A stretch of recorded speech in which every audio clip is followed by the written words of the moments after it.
आज एसटी कर्मचाऱ्यांकडून राज्यभर आंदोलन करण्यात येत आहे। प्रलंबित आर्थिक मागण्यांसाठी एसटी कामगार संघटनेकडून धुळ्यात देखील निदर्शने करण्यात आली।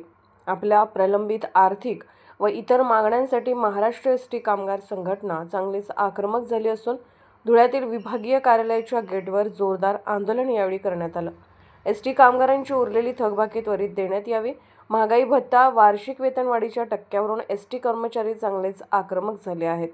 पूर्वीप्रमाणेच 5 रुपयांच्या पटीत सुधारित भाडेवाढ लागू करावी अशी मागणी देखील एसटी कामगार संघटनेने यावेळी केली।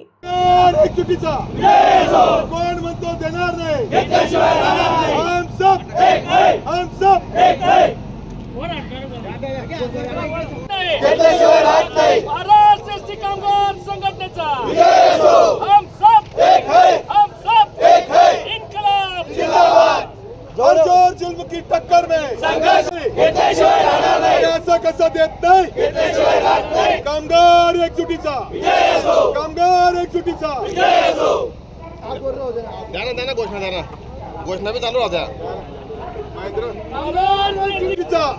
महाराष्ट्र एसटी कामगार संघटनेचा 53% दराने महागाई भत्ता फरकासह 53% दराने महागाई भत्ता फरकासह कोण म्हणतो देणार नाही, कसं देत नाही, कामगार एकजुटीचा महाराष्ट्र संघटनेचा कोण म्हणतो देणार नाही, कसं देत नाही, 53% दराने महागाई भत्ता फरकासह 53% दराने महागाई भत्ता फरक